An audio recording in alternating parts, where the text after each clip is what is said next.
You wanted the best. You've got the best podcast. The hottest podcast in the world. The Chris Voss Show, the preeminent podcast with guests so smart you may experience serious brain bleed. Get ready. Strap yourself in. Keep your hands, arms, and legs inside the vehicle at all times, because you're about to go on a monster education roller coaster with your brain. Now, here's your host, Chris Voss. Hi, folks. This is Voss here from the ChrisVossShow.com, the ChrisVossShow.com. Hey, we're coming here with another great podcast. We certainly appreciate you guys tuning in. Thanks for being here. Oh my gosh, refer the show to your family, friends, and relatives. Go give it a great review on iTunes. We certainly appreciate people that do that.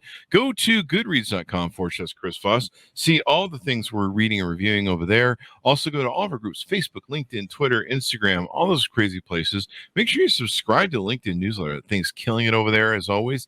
And our 131,000 LinkedIn group. You can find us anywhere across the social media platforms except for Snapchat. I don't know why we hate Snapchat. But anyway, you can find us everywhere. Just search the Chris Voss Show, and it's always there.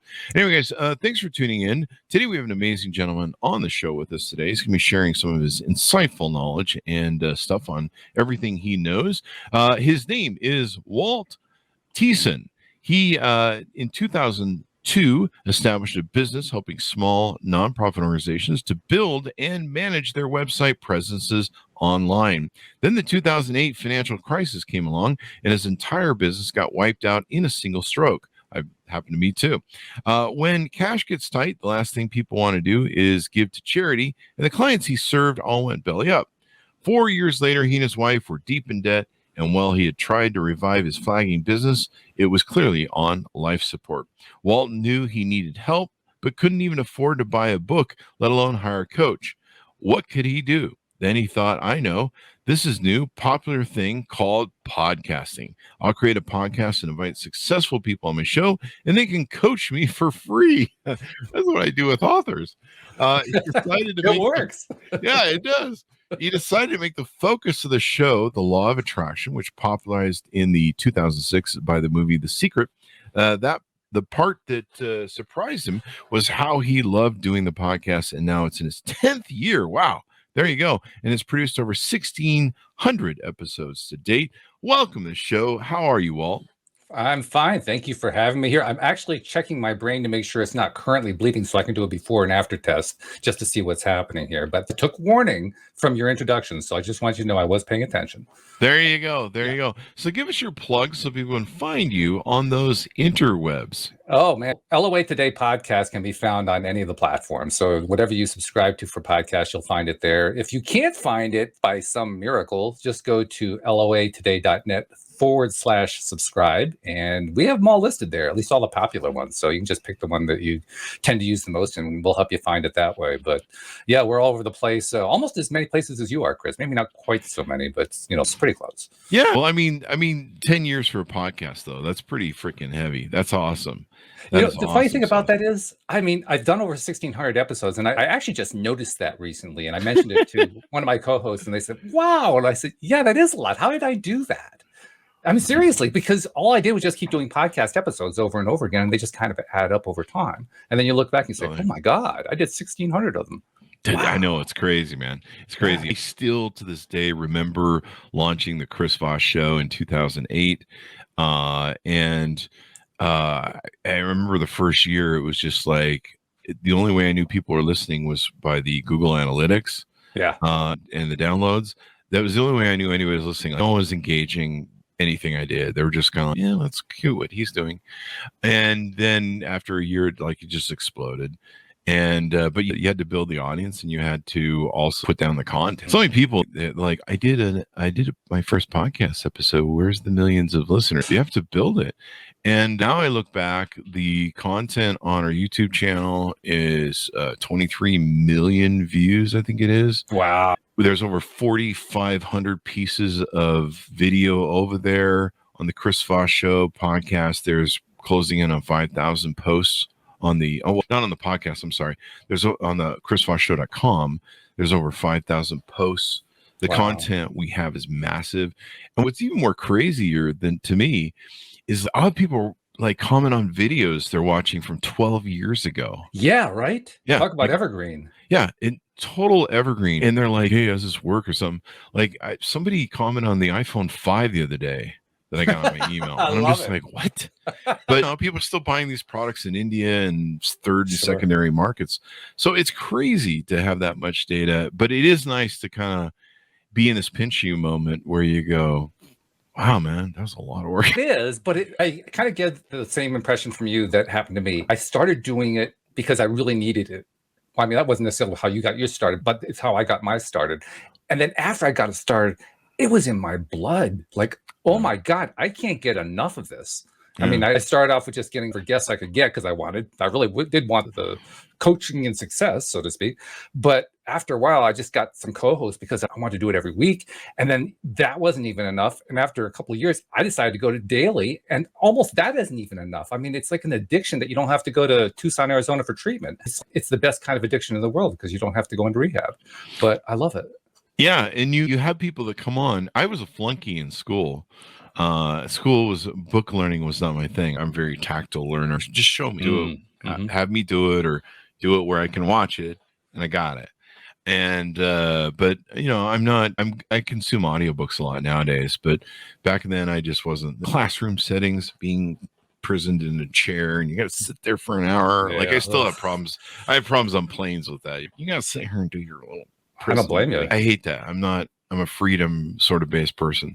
And so having authors on the show, which is a large part of what we have, and journalists and CEOs, it's great because I just have to host the show, and they come on with their brilliance, their research, and all of the things they've done with their life, like yourself, and share all the knowledge. And I just get to go, wow, man, front seat. I get to ask all the cool questions. Yep. Here are these book authors. They spent 10,000 hours doing research on whatever it is. Okay. And I've always been I'm a variety person, which is probably why I'm still single. And I just love everything. I love learning everything. Oh, what's that about? Oh, that's interesting. People are interesting to me. So yeah, it's been really fun. Tell us more about what you do and stuff like that. I'm kind of motivated in the same way. My motivation also kind of skews very heavily toward the positive side. Of course, like you mentioned, the nominal topic is law of attraction, although we kind of relabel that as living our abundance. We think that's a little bit better way of describing it.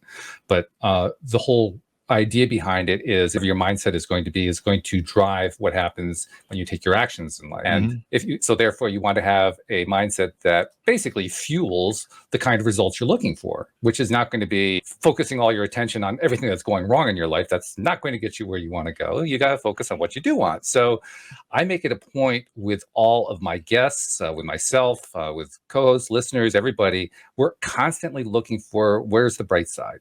What's the happy side? Where can I find something to appreciate, even in something that I don't like so much? If it's a topic that I really can't stand, there's got to be somewhere in there that I can appreciate something.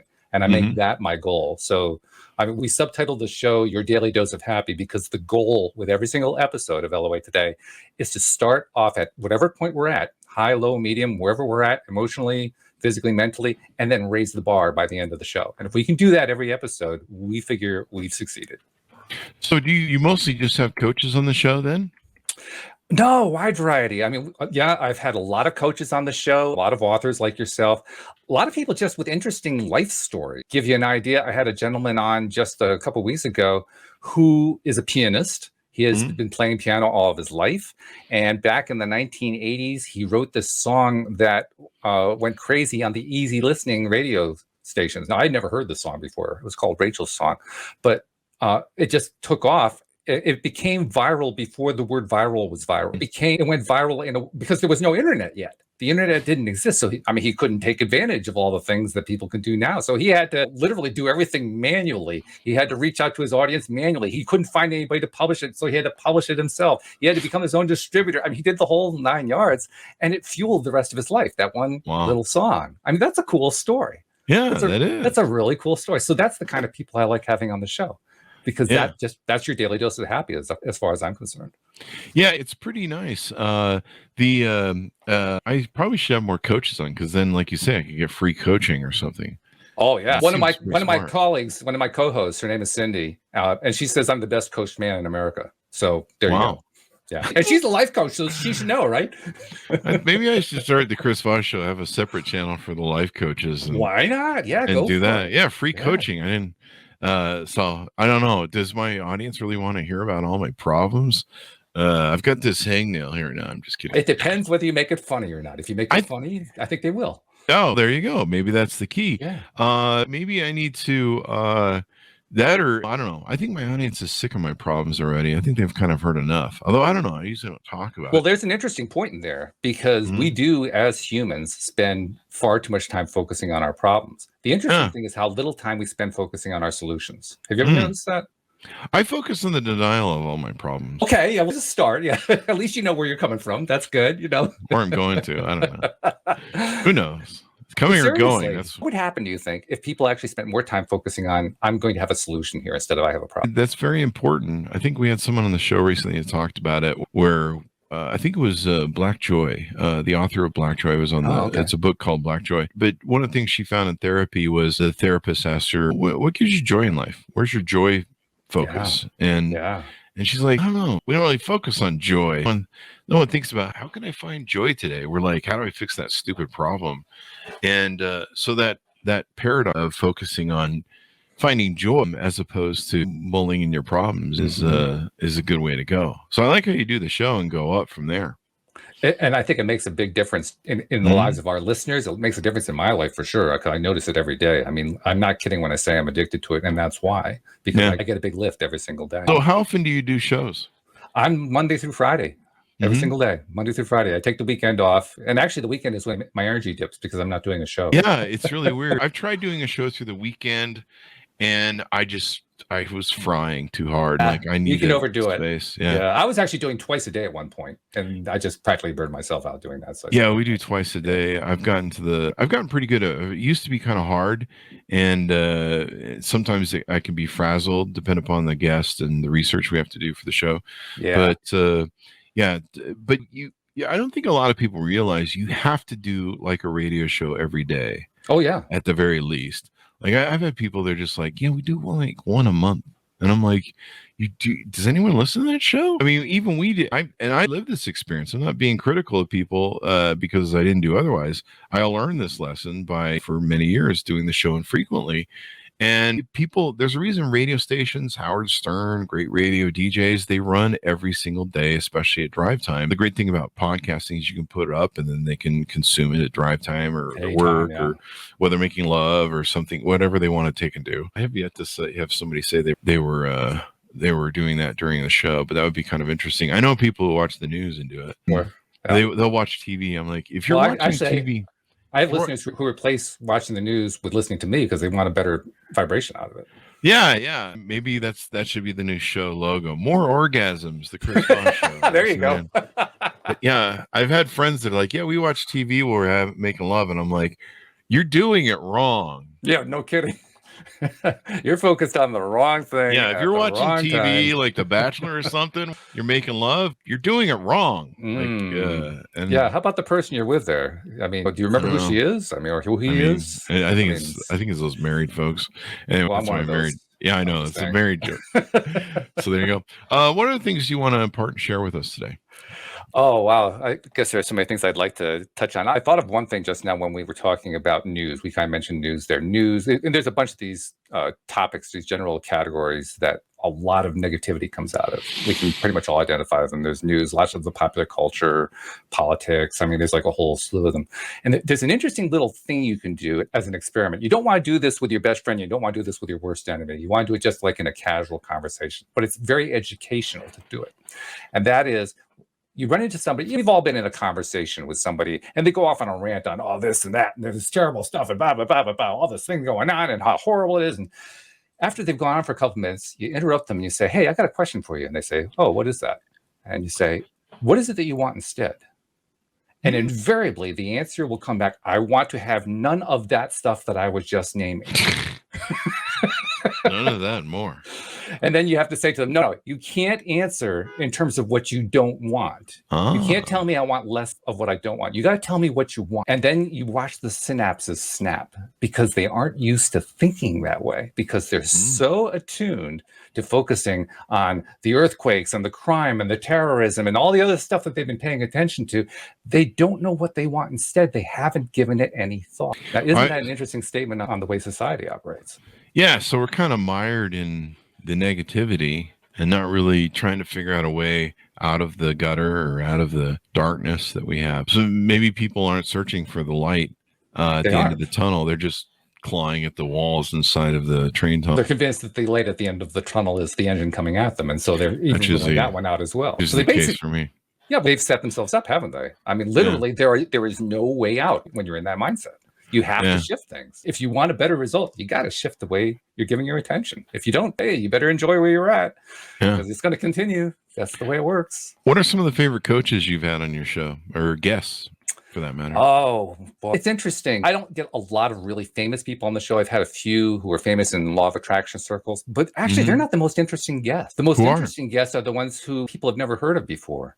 But I like you, I've done my research, I've learned about them, and then I get them onto a show and I find they're interesting. I keep bringing them back because they have so much insight to get, so many ideas that I hadn't thought about, so many different ways of thinking about things. So, I mean, I could name the names and you wouldn't know any of them. Oh, wow. But the point is that there are a huge chunk of the population that if we just if we take the time to get to know people, not because of who they are, not because of how big their following is, not just who are they, an amazing thing happens. We find that we've got really cool people in the population, people who can teach us stuff, people who have information that we hadn't even considered. That's where I've gotten my best education, bar none, without, hands down, absolutely no doubt. I'll give you one example. My very first co-host is Joel Elston. He's a life coach. He was formerly a therapist.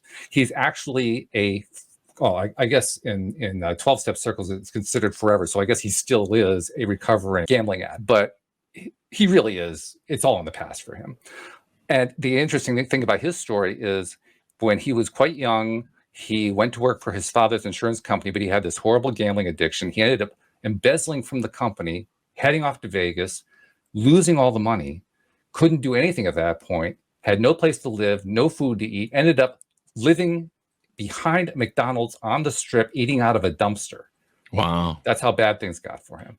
He ended up getting arrested for having embezzled from his family's firm, went to jail for it, came out of jail, and then met just the right people, these average, everyday coach that we were talking about here, and learned from them, turned his life around, and within about a 10 to 20 year period, he had established not one, but 2 clinics for people with gambling addictions. And by the way, that's a really big deal, because of all the different kinds of addictions you can have, the worst one to create a clinic for is a gambling addict, because they have no money to pay for the clinic.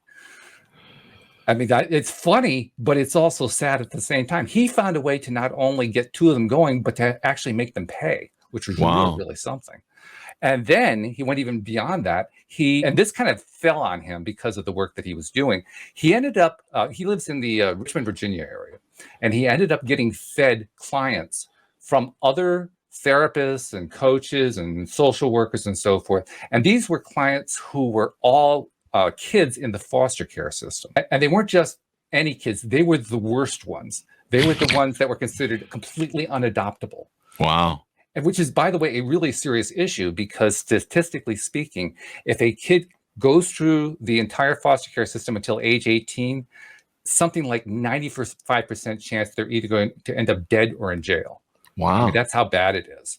Jeez. Anyway, he tended to get the males rather than the females. So these people are feeding all these males to him who are like the worst of the system, the ones that nobody can do anything with, like a last gasp. Well, maybe Joel can do something with them. And invariably, he would help turn them around. He would use law of attraction teaching to basically empower them.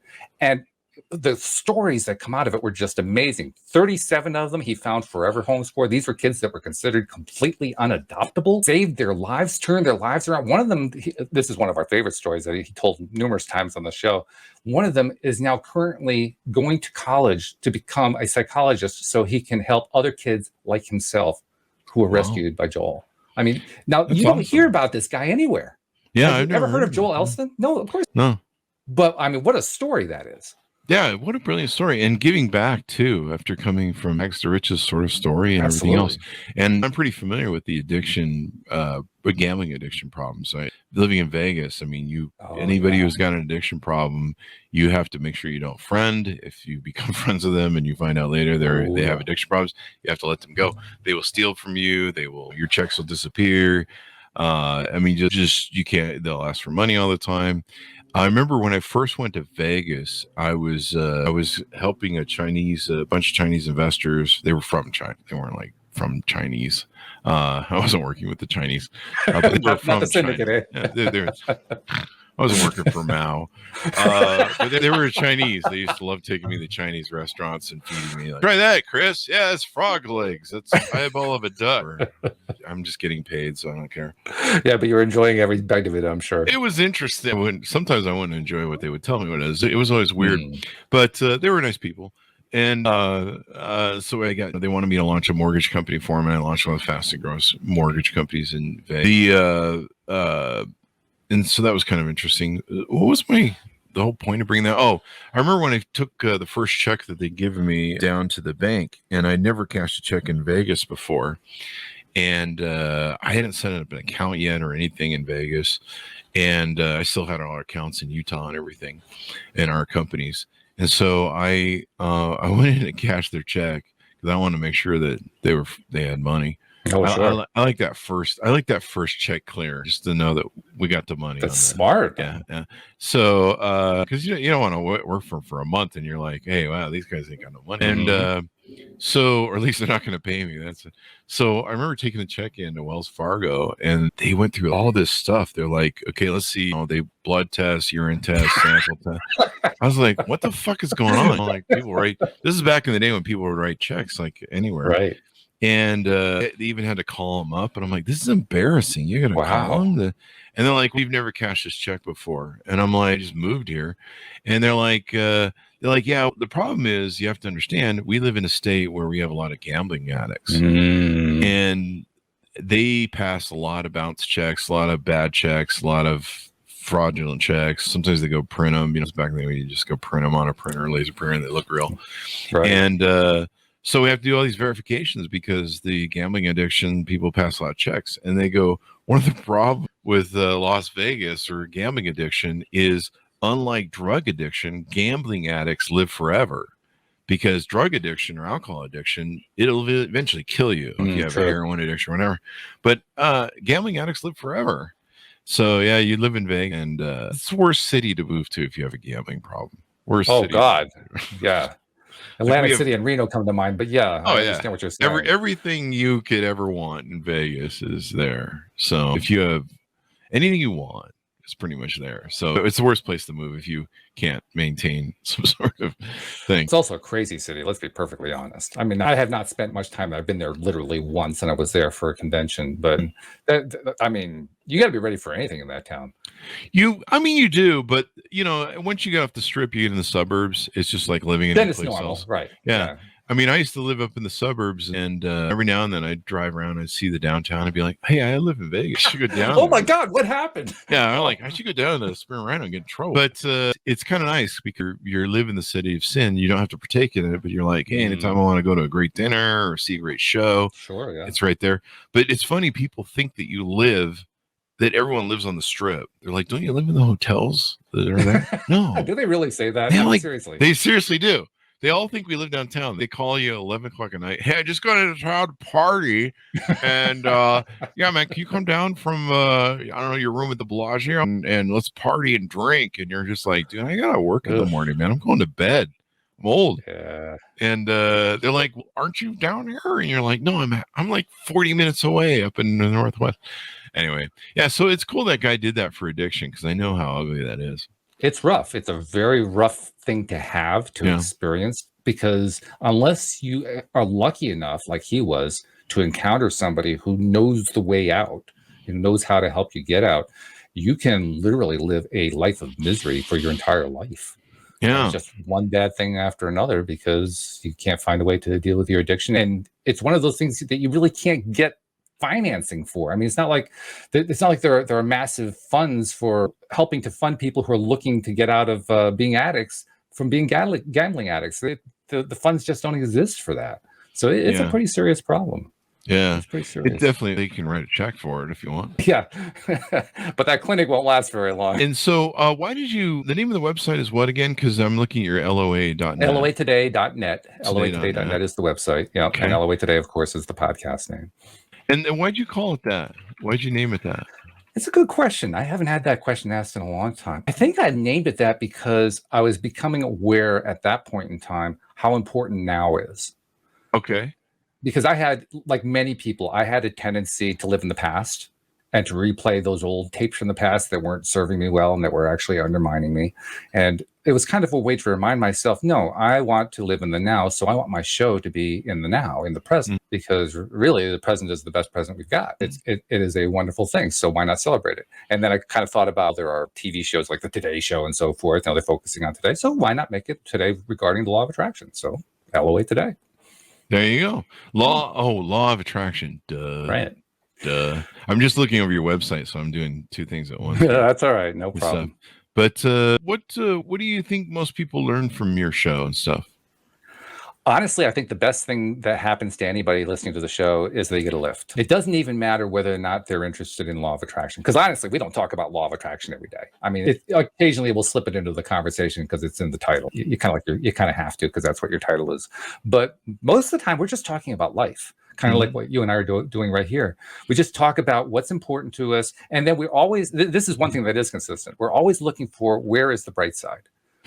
What can I appreciate? What can I find as the good? Because I mean, it's so easy to go down that other way, right? Yeah, I do. It's so easy. It's so freaking easy, and we can do it in our sleep practically. But the real challenge is, what can I find? Even when I'm talking about something I don't like, what can I find to actually appreciate about it? I mean, the extreme example, and I don't recommend this for anybody who's trying to start out with this. What can I appreciate about Adolf Hitler? There's nothing to appreciate about Adolf Hitler. But you know what? If you work at it, you can find a little thing somewhere. You know what I appreciate about Adolf Hitler? What's that? That he killed himself at the end. Yeah, he's not here anymore. Actually, I approved that part. Yeah, actually, it probably would have been better for everyone if he would have lived and could have gone on trial at Nuremberg and been executed. But I don't know. I mean, the fact that he's dead, let's put it that way, is a good thing. And that's definitely. I don't know. There's a certain power to realizing you're a fucking failure and as a human being, and all the world hates you, and so you might as well put a gun to your head. But yeah, I mean, I don't know. Maybe we should. But again, I don't recommend starting there. That's the joke one, right? That's the one that you go to last. I recommend starting with the easy stuff. Okay, I cut myself shaving. Let's start there. That's a much easier one to handle, right? That definitely is. You don't want to go dark. Like I said, we had the gal from Black Joy on, and I never really thought about it. It kind of struck me. She's like, you should find the joy in your life. And I need to put like a tab on my thing. Find the positive today. There is a lot of positive. You know what? One of the things that makes it challenging for us, there are so many more words about negative stuff than there are positive stuff. You can practically put all the positive words on one side of a sheet of paper. Wow. But all the negative words, they'll fill up a dictionary. Yeah. So now it's a challenge. I'm looking at your website. Do you have co-hosts, it looks like? I do, yes. I'm currently down 3. Generally speaking, I have 2 per day. So when I'm up to full speed, I have a total of 10, 2 for every day, 5 days a week. So do you, is the co-host usually on the show with you, and then you have your guest? We have all of it, yes. We actually had not been doing guests up until this past January, late January. And then I decided, guests are good. I mean, I had given no attention at all to building the podcast. You were talking earlier, you got to build the audience up. And you're right, you got to build the audience up. I hadn't been doing that. I was just enjoying doing the podcast. I didn't care. People were showing up. Hey, okay, I got listeners. This is wonderful. I didn't worry about it. But I said, I should really be building this up. So, okay, I started bringing the guests on. But yeah, we kind of mix and match it. And the nice thing for my co-hosts is they want to show up most of the time, but people have different schedules and so forth. Things happen. So if a co-host can't make it for a day, that's okay. I got another co-host and I got a guest. We're fine. No problem at all. So it works very well for everybody involved. It's a very relaxed atmosphere because now everybody isn't thinking, oh my God, I got to be there for the episode today or I'm going to get killed. It doesn't work that way. I think that's how we work. We're like, want to rethink that one.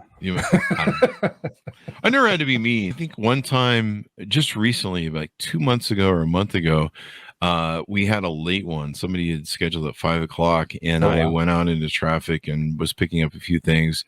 and then got stuck in traffic, which I try to always avoid, and didn't make it back in time. And I somehow, because it was later than normal, I just totally spaced off the thing. And half an hour later, by the time I wouldn't have been able to hit it anyway.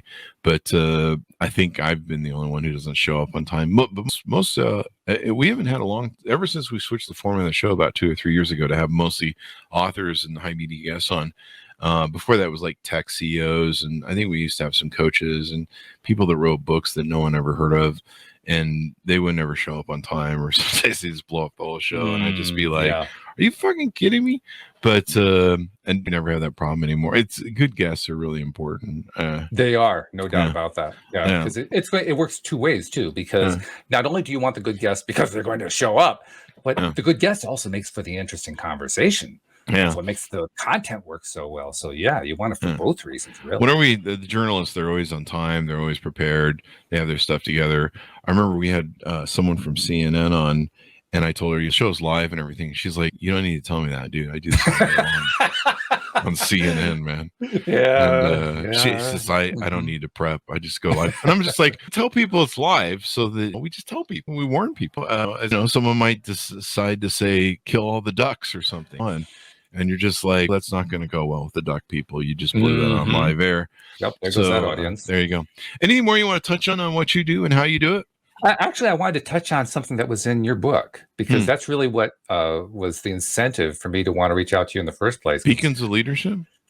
It was your really big best-selling book, Never Split the Difference. No, I didn't do that book. That's not me. That's the other Chris Voss. Yeah. Okay. I'm the original Chris Voss. He doesn't have a podcast. Then I'll just attribute him to you. How about that? There you go.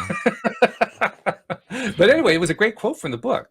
And apparently it was the #1 highlighted passage for Kindle readers of the book. It said, research shows that the best way to deal with negativity is to observe it without reaction and without judgment, and then consciously label each negative feeling and replace it with positive, compassionate, and solution-based thoughts. I thought to myself, wow. I mean, because that's really not, when you read the book, that's not what the book seems to be about. And then here's this quote coming out of it, and I'm thinking, they could have said that on my show. Yeah. That's pretty awesome. Have you had him on your show? I have not. No.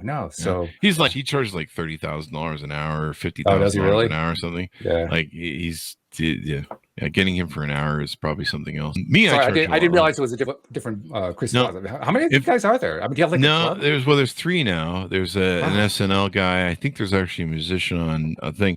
I started the Chris Voss brand in 2008. I own all the Chris Voss channels. The Chris Voss Twitter account's been suspended for following too many people. Oh my gosh. Oh, dear. But it had 200,000 followers before it went down. Wow. The Chris Voss Instagram, the Chris Voss LinkedIn. I own Chris Voss everything. And then his name is Christopher Voss. He came along in 2016 and he had no followers. He had nothing going on. I had all my awards, Forbes Top 50 and everything else. And he wrote a book under my name and started causing a lot of confusion. I can see that. Yeah. I would not have expected that there was more than one Chris Voss with a following and so forth. So that kind of surprised me when you said that. No, he built his image and stuff on my brand and pretty much hijacked my awards and everything else. I reached out to him, tried to talk to him, and he ran off. Hijacked your awards? Yeah, because by mixing his brand and putting the book out, everyone's like, oh, this is the Forbes Top 50 guy who rules Twitter and social media and has these accounts. And so I reached out to him and said, dude, you've really screwed things up because everyone thinks I'm you. But since I own all the Chris Vosses, except for the .com, that had gotten away from us, I own the .net and everything else. I was like, people think I'm you, and I'm getting all your deals, I'm getting all your speaking gigs. And we need to figure out some sort of gentleman's thing. And he ran off scared. When you steal from, you just run off. So he ran off scared and wouldn't deal with it. So I just converted a lot of his business over the years and was like, yeah, that's the way to do it. I can speak. I've got more followers. Back then, I had more followers than him. He had 11,000 followers. But he's built into quite a career off of hijacking my thing. So, I mean, I didn't plagiarize the FBI. I apologize because I obviously should have done the homework a little bit better. I really thought that you and he were the same guy, and I mistake, man. I'm sorry about that. The beautiful part is I've got a killer podcast that's much larger. You do? I love it. I love it. So, I'm just talking to you. I'm getting the sense you got this really great sense of humor. Yeah. It's a little bit dicey at times, but it's cool. You like to go off into various directions. I love that. That's fabulous. Yeah. Plus, the beautiful part is I've got a huge amount of experience in entrepreneurism. So I'm going to write a ton of books on a lot of different things. And I don't have to plagiarize the FBI manual to do what I do. This is true. So there's a joke for you. So give us your plugs one last time before we go out, sure. so people can find you on the interwebs. So it's LOA Today. The website is loatoday.net, not surprisingly. And you can find us on all the platforms that podcasts are offered on, from the Spotify down to the littlest one. Just look for LOA Today and tune in and get your daily dose of happy, man, because, hey, we all need that lift. And let me tell you, this is the really big reason why you do it. When you get your daily dose of happy and you do it every single day, and not just from listening to my show, but from listening to Chris's show or anyone else's, just by continuously feeding your mind with all this really high vibe stuff, guess what happens? Your life improves. In fact, it improves immeasurably. In fact, it doesn't stop improving. So, yeah, please join us on the show.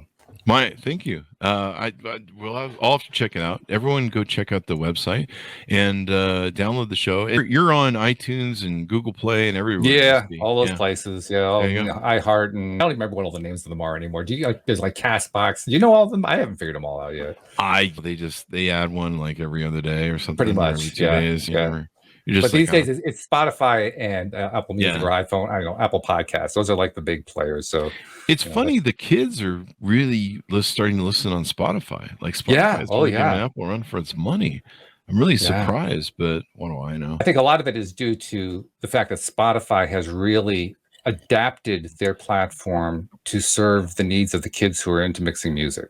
Because that's the driving force behind it, right? It's the music, and isn't so much the voice, the talk show type formats like we do. It's the music that's driving it, and they've done some really good things. I mean, the kids are loving it. So yeah, they're congregating, man. And see where those kids are. Yeah, we have more. I need to have like 12-year-old co-hosts on the Chris Voss Show to appeal to the TikTok audience. Actually. Have you really did it? Not so much to appeal to the audience, but just to have the conversation. Because my wife and I don't have kids. I mean, we've worked with kids and so forth, but you kind of miss that connection, that conversation, learning about, because every single generation is a little bit different, right? You know, everybody comes along, every generation has its own thing. Like when I came from the baby boom generation, so my parents were growing up during the Great Depression and all that. So there was that thing that was going on, but every generation has its thing. And I think it's important to understand what the current generation's thing is. And the way you do that is by talking to the current generation. So yeah, it was a really cool thing. It was one of my co-hosts, his daughter, came on the show, and actually the hardest part was getting her to talk. She was very quiet, but when she said something, you listened. You listened because you realized she really had something to say. Yeah, I think I would make that a separate show, and I would call it the Get Off My Lawn Show. Okay, that might be a fun time. What are those neighbors? How you're the guy down the street? Oh yeah, don't go to his house for Halloween. Yeah, I didn't have kids either. I mean, I like kids, especially if they're like adult, where you can talk to them and stuff, and you can reason with them. Be anything in diapers that I can't, like, hey, stop shitting on the floor or something like that, where we can't come to an agreement communication wise. Not really into that. I'll tell you something though. I'll tell you about those little kids, the ones that can't even talk yet. If you're willing to take the time to just kind of be there with them and pay attention to them, you can learn amazing things from them. Truly amazing things. And if you think about it, it actually makes sense. It is that the kids today, for instance, you hand them an iPad and they instantly know how to use it, right? You hand them a computer and they instantly know how to handle it. It's not hard for them. They just kind of absorb it through their fingertips. That's a generational thing. The generations pick up. Oh, yeah. I mean, there are a whole bunch of theories about how that happens. But I really do believe generations pick up knowledge from the previous generations.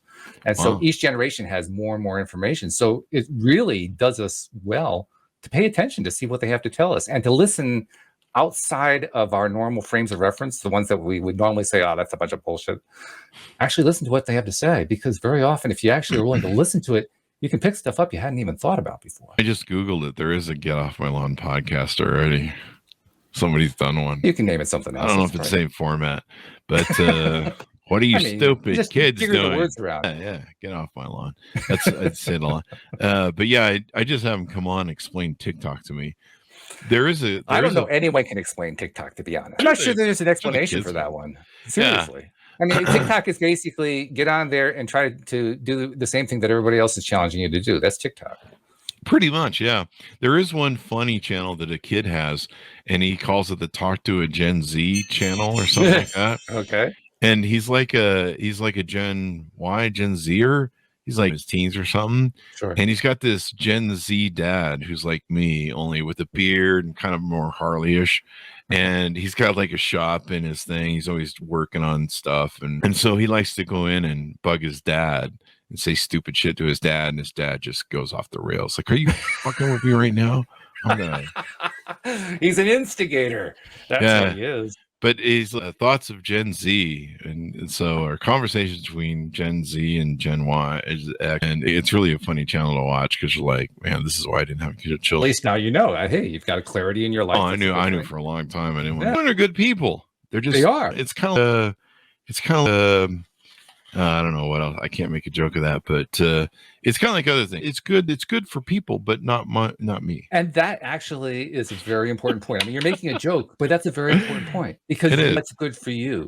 Yeah. That goes back to what I was talking about earlier, right? How many people don't really know what they want, what you want? Yeah, exactly. You're very clear about it. That's why you're in this great space doing this podcast you love. You got this nice audience. You're happy with your life because you know what you want. You took the time to figure that out. Mm-hmm. That you're actually a model for why it is people should be asking themselves that question more often. What is it that I really want? Which is funny because most people tell me I'm a model for why people shouldn't have children or why people like me should not have children. They're like, yeah, we're okay with you not having children, Chris. The fact that you didn't breed is just fine with everybody on the planet. Hey. But I seem to meet a lot of people who are but there's another example of what I'm talking about. They're focusing on what they don't like. You're focusing on what you like. They're focusing on what they don't like. See what I mean? It works that way. Yeah. I think some people focus on autopilot. Like some people don't quite until they have 5 kids and they're like, this is not the best idea. This wasn't what I had in mind. Yeah. What did you have in mind? I'm not sure. I don't know. I thought this would be like really fun and easy. And you're just like, what drugs were you on? Anyway, it's been wonderful to have you on the show. Thank you for coming on. We certainly appreciate it. Thank you for having me on. This has been really great. Thank you for letting me spout my stuff about LOA today and so forth. It's been really a pleasure. So thank you. There you go. And guys, be sure to go to youtube.com/Chris Voss, hit the bell notification button, go to goodreads.com/Chris Voss, see everything we're reading or reviewing over there. Go to all the different groups we have on Facebook, LinkedIn, Twitter, Instagram, TikTok, all those different places. The LinkedIn newsletter is really important to subscribe to. That thing goes out every day. It's got all the best stuff on it. It's like the best of the Chris Voss Show. And then our big group, 132,000 people on the Chris Voss Show group on LinkedIn. Go check that out. Lots of C-class people in there. Anyway, guys, thanks for tuning in. Be good to each other. Stay safe. And we'll see you guys next time.